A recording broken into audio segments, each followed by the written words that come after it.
dari Universitas 17 Agustus 1945 dari jurusan Administrasi Bisnis semester 2. Perkenalkan, saya Revina dan rekan-rekan saya. Saya Nadia, saya Nela, saya Haskia. Sebelumnya terima kasih banyak Kak sudah meluangkan waktunya di tengah kesibukan Kakak. Sebelum kita ngobrol lebih jauh, kalau boleh tahu nama lengkap Kakak siapa dan biasa dipanggil siapa dan jabatan di Karang Taruna itu sebagai apa? Oke, terima kasih waktunya.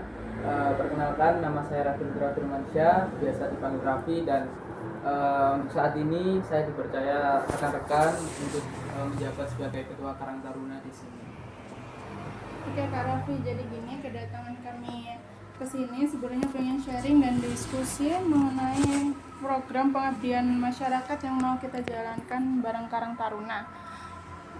Kami melihat Ponokawan ini punya potensi budaya yang keren banget, salah satunya yaitu musik patrol. Nah, kami pengen belajar sekaligus diskusi bareng Kak Raffi buat cari solusi atas kondisi pemuda dan kelestarian musik patrol di desa ini. Nah, berdasarkan observasi awal kami kemarin, kami dengar partisipasi generasi muda di sini terhadap musik patrol lagi agak menurun ya Kak. Iya, benar. Tapi sebelum kita bahas kondisi sekarang, kami pengen tahu lebih nih gimana awal mula musik patrol ini ada atau terbentuk dan berkembang di desa Ponokawan ini. Oke, mungkin ini sejarah singkatnya saja ya, karena sebenarnya sejarahnya lumayan panjang. Jadi singkat cerita itu teman-teman dari Karangpo ini mempunyai satu hobi yang sama, yaitu bermain musik. Tapi dulu itu kita itu alat musiknya seadanya. Biasanya kalau orang sini nyebutnya itu klotean karpe dewe. Nah, itu maksudnya dia itu main musik cuman nggak memakai alat musik yang ibaratnya apa ya, prepare gitu loh. Jadi dari apa ya, misal dari apa itu galon, terus buat dari paralon dan lain sebagainya. Awalnya memang alat musik patrol ini dibentuk untuk membangunkan sahur pada waktu itu. Terus singkat cerita kita mulai beli alat seperti drum band waktu itu, cuman pukulannya beda, nggak seperti drum band. Terus seiring berjalannya waktu, berganti generasi, diwariskan ke generasi selanjutnya, itu sudah mulai memakai alat-alat yang dikombinasikan dari alat-alat misal seperti tong bekas kita modifikasi untuk menjadi bassnya mungkin. Terus kita juga beli alat yang namanya kuarto, itu biasanya dibuat anak-anak supporter itu. Terus berkembang lagi, kita tambah gong, kita tambah kayak bonang itu, nah kayak gitu, sampai akhirnya turun ke generasi saya. Di generasi saya itu memang minat musik itu masih sangat tinggi, dan kita itu memang nggak peduli nih kita itu dari situ dapat hasil apa, karena itu memang hobi kita bermain musik. Sebenarnya selain musik patrol, kita juga punya grup-grup musik lainnya seperti band itu pun apa ya, banyak genrenya, ada yang reggae, ada yang pop, ada yang hardcore metal, seperti itulah. Nah, terus singkat cerita, di generasi selanjutnya ini, di bawah saya pas ini, mereka itu memang awalnya memang kita proyeksikan untuk kita regenerasi penerus musik patrol ini. Cuman ya mungkin memang setiap zaman itu ada tantangannya tersendiri ya. Di era kenakalan remaja ini kita masih bersyukur teman-teman dari Karangpo ini masih terkontrol lah ibaratnya, nggak sampai ikut gangster dan lain sebagainya. Terus mungkin yang jadi kendala ini di generasi bawah saya ini, memang minat musik itu tidak setinggi generasi saya dan atasnya. Jadi memang perlu belajar lebih ekstra. Cuman mereka itu kalah dengan aktivitas lain. Jadi semisal awalnya memang mereka tidak memiliki darah musik ya, kalau saya bilang mungkin seperti itu. Jadi kita awalnya latihan, tapi mungkin mereka ngerasa kok masih belum bisa sih, padahal kan memang itu sebagian dari proses. Akhirnya malah ikut organisasi lain di luar kampus. Sebenarnya itu nggak masalah, nggak apa-apa juga, cuman kan akhirnya sayang gitu loh, karena ini juga warisan dari desa ini, karena kita juga termasuk pelopor di Krian dan sekitarnya ini, seperti itu. Dari penjelasan Kak Raffi tadi, kalau kita lihat ke belakang, seberapa aktif dan ramai sih kegiatan musik patrol ini pada masa lalu dan khususnya pas masa jayanya dulu? Dan sejak kapan sebenarnya kegiatan musik patrol di Desa Punakawan ini mulai kelihatan berkurang intensitasnya, Kak? Sebenarnya dulu sangat ramai ya, bahkan nggak hanya ramai. Awalnya kan kita memang sebenarnya fungsinya untuk membangunkan sahur, tapi lebih dari itu ternyata kita juga ikut aktif dalam lomba-lomba musik patrol yang biasanya diadakan di Sidoarjo sana. Biasanya juga event Ramadan, namanya kalau nggak salah Kampung Ramadan waktu itu.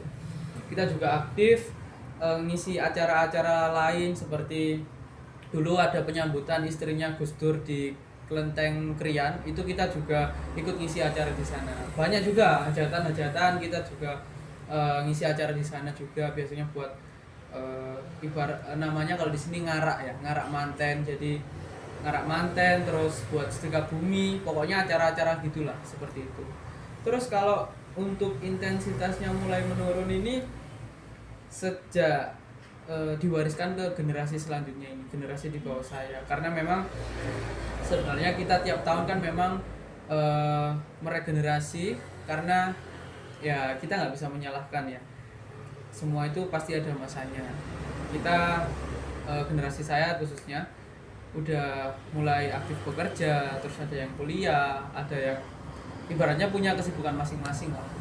Makanya kenapa kita harus mewariskan budaya ini biar nggak sampai hilang atau nggak sampai ibaratnya ditinggalkan lah. Cuman memang intensitasnya mulai terlihat menurun ketika diwariskan ke generasi selanjutnya, dan generasi selanjutnya ini tidak menerimanya dengan baik. Mungkin karena memang zamannya seperti ini, jadi ikut pergaulan-pergaulan di luar sana. Sebenarnya nggak masalah, seperti yang saya omongkan tadi. Yang penting nggak sampai merugikan dirinya sendiri, orang tuanya, dan lingkungannya. Mungkin seperti itu. Kira-kira berapa tahun Kak tidak aktifnya? Kalau masalah tahun mungkin terakhir kapan ya? Terakhir mungkin 2024 kalau nggak salah. 2023, 2024-an. Nah itu juga sayang banget sebenarnya, alat-alatnya itu kan akhirnya nggak ada yang ngurus tuh. Padahal itu sebenarnya aset juga, apalagi dari tetangga-tetangga sebelah, desa sebelah maksudnya. Dari tetangga desa sebelah ini juga menyayangkan, karena mereka itu dulu sebenarnya bergurunya ke kita, karena kita memang pelopor dari musik patrol Krian ini. Tapi kok malah yang menjadi pelopor sekarang malah nggak ada, seperti itu. Internal Karang Taruna Desa Punakawan sendiri sebelumnya pernah bikin nggak kayak program event atau khusus buat menarik minat mereka ke musik patrol tersebut? Apakah mungkin ada kendala tertentu pas mau bikin event tersebut? Ya mungkin untuk event itu sebenarnya kita latihan bareng kayak gitu. Jadi waktu awal-awal memang berjalan dengan lancar, tapi seiring berjalannya waktu, satu persatu kok mulai nggak hadir ini. Akhirnya lama kelamaan malah nggak hadir semua. jadi akhirnya saya bingung dulu, ini kenapa kok seperti ini. Oh ternyata setelah diamati, mereka itu lebih tertarik dengan organisasi di luar desa ini, tapi sebenarnya organisasinya itu memang tidak berbau musik ya, lebih ke organisasi silat seperti itu. Nah sedangkan di sini tuh nggak ada, ya nggak ada silat-silatan. Bahaya kayak ngomong ini. Aman ya, aman. Dari penjelasan Kak Raffi tadi mengenai histori musik patrol, masa-masa jayanya dulu dan permasalahan musik patrol saat ini. Jadinya kita tahu kondisi musik patrol dulu itu gimana. Dan untuk program yang udah dibuat Kak Raffi sebelumnya, yaitu latihan rutin, itu sebenarnya sudah bagus. Dan saya ada saran tambahan yang mungkin nantinya bisa diterapkan Kak Raffi ke depannya. Nah, jadi sebelum dilakukan latihan rutin, mungkin bisa diadakan sesi pendekatan atau bonding terlebih dahulu, yaitu kayak bisa ngobrol-ngobrol santai, nongkrong gitu Kak, atau sharing tentang musik dan ngajak mereka untuk nyoba-nyoba alat musik patrol. Jadi fokus utamanya yaitu untuk bangun hubungan emosional terlebih dahulu. Iya sih Mas, kalau boleh saran intensitas latihannya jangan terlalu sering biar nggak bosan aja sih. Dan saran dari kami juga latihannya diadakan satu minggu sekali ataupun 2 minggu sekali. Selanjutnya saran dari kami tuh kayak program sosial media. Jadi selama proses latihan rutin tadi kita kayak ngerekam video pendek yang di belakang layar. Jadi dengan pemanfaatan media sosial ini, kesenian musik patrol di desa Ponokawan bisa dikenal lebih luas lagi. Oke, kalau yang terakhir dari saran dari kami yaitu program pertunjukan musik patrol di desa. Jadi program tersebut bertujuan untuk memberikan panggung kepada mereka untuk melakukan pertunjukan pada saat Agustusan. Jadi momen-momen seperti Agustusan atau sedekah bumi bisa dimanfaatkan untuk memfasilitasi mereka untuk menampilkan hasil latihan mereka. Kebetulan kan sekitar 2 bulan lagi kan udah masuk momen Agustusan nih Kak. Mungkin saran dari saya bisa manfaatkan panggung pada perayaan Hari Kemerdekaan, nanti bisa memfasilitasi mereka menampilkan musik patrol. Oke Mas, itu saja saran-saran dari kami. Semoga saran-saran yang telah diberikan dari kami bisa bermanfaat dan bisa diterapkan untuk kedepannya lagi. Saya juga mengucapkan terima kasih sama teman-teman dari Kota Surabaya yang sudah datang ke sini terus memberi saran buat perkembangan musik patrol di sini, dan semoga dari saran-saran yang kalian buat nanti bisa saya terapkan di sini dan bermanfaat, yang akhirnya nanti musik patrol ini bisa dilestarikan. Baik Mas, terima kasih telah menyempatkan waktunya untuk wawancara hari ini. Iya, sama-sama.